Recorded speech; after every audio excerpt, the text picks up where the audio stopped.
Hello viewers, আমি Das Anita channel থেকে বলছি এবং আপনাদের জন্য আমি একটা খুবই গুরুত্বপূর্ণ ক্রিয়া নিয়ে এসেছি।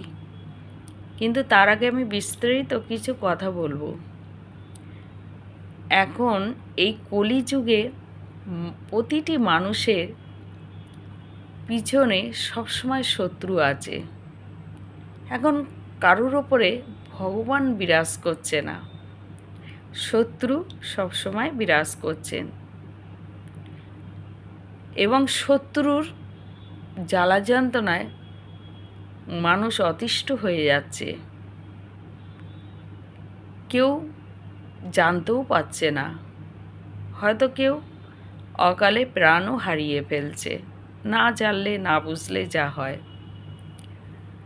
তো আপনারা হয়তো জানেন যে কলিযুগে দুজন দেবতা আছে ভীষণভাবে অ্যাক্টিভ, মানে জাগ্রত।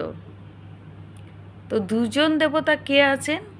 এক বজরংবলী, দুই বাবা কালভৈরব, ধন্বন্তরী ওষুধ। তো এই কলিযুগে মানুষ এত পরিমাণে তামসিক ক্রিয়ার মাধ্যমে মানুষকে ক্ষতি করছে, যা কল্পনার বাইরে। একটা সুস্থ মানুষকে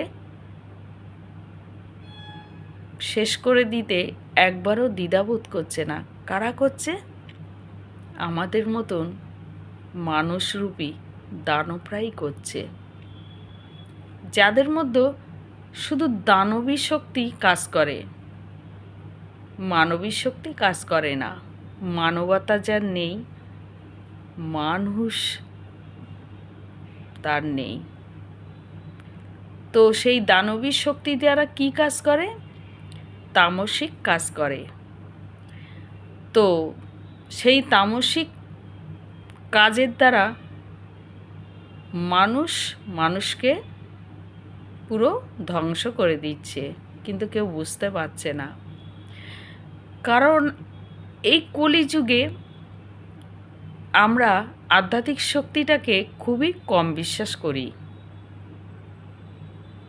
আমরা আধুনিকতায় বেশি বিশ্বাসী, তাই না?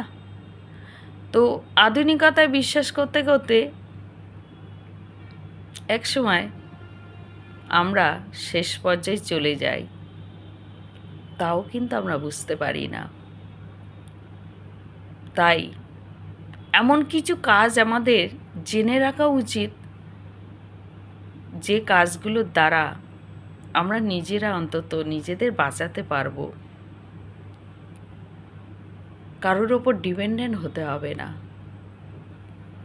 তো আমি এমনই একটা ক্রিয়ার কথা বলবো, যদি সত্যি আপনারা শিখে রাখতে পারেন বা নিয়মনীতি মেনে করতে পারেন ক্রিয়াটা, তো আপনারা জীবনে বেঁচে যাবেন।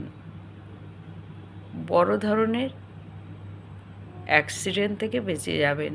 আপনাদের কেউ একটা নোকের আঁচও দিতে পারবে না। কিছু কিছু জিনিস আছে না, যেগুলো আমাদের শিখে রাখতে হয়। সবসময় কারোর উপর ডিপেন্ডেন্ট করা যায় না। বুঝতেই তো পারছেন, এই যুগের মানুষ বেশি ধোঁকাবাজদের সঙ্গে বেশি আমাদের সাক্ষাৎ হয়। আর যখন আপনি না শিখে রাখবেন, কারোর কাছে বাঁচার জন্য যাবেন, আপনাকে বোকা বানিয়ে ফেলবে, আর আপনি বোকা হতেই থাকবেন। তাতেও কি আপনি সফল হবেন? হবেন না। সততার দুনিয়াটা এখন কম। তাই বেশি কথা না বলে আমি মূল কথায় ফিরে যাই।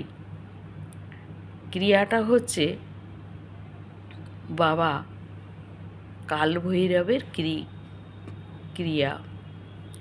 তো ক্রিয়াটা করতে গেলে আপনাকে মঙ্গলবার ধরে করতে হবে, এবং একটা লাগবে শুধু নিখুঁত জটালা নারকেল এবং নারকেলের নিচটা যেন সুচালো থাকে, ভাঙা না থাকে। মঙ্গলবারে আপনি ক্রিয়াটা করবেন এবং সকালের দিকেই করবেন। ঠাকুর ঘরে বসবেন, বসে আমি যে মন্ত্রটা দেব 108 বার সিদ্ধি করে নেবেন। দক্ষিণ দিকে মুখ করে একটা সর্ষের তেলের প্রদীপ জ্বালবেন, একটা আসন পেতে বসবেন। 108 বার মন্ত্র সিদ্ধির পরে নারকেলটা হাতে ধরে 21 বার জপ করবেন। করে কপালের মাঝখান থেকে অ্যান্টি ক্লক বাই মানে বাঁ দিক দিয়ে 7 বার ঘুরিয়ে নেবেন। ঘোরানোর পরে ওটাকে 4 রাস্তার মাঝখানে ভেঙে 2 টুকরো করবেন, একে দমে একে বাড়িতে। দুপাশে 2টো কর্পূর দিয়ে জ্বালিয়ে চলে আসবেন, পিছন ঘুরে যেন দেখবেন না। এবং ক্রিয়াটা করবেন লোকচক্ষুর আড়ালে। এটা আপনাকে করতেই হবে যদি সত্যি উপকার পেতে চান। কাজটা কিন্তু ডিফিকাল্ট কাজটা নয়।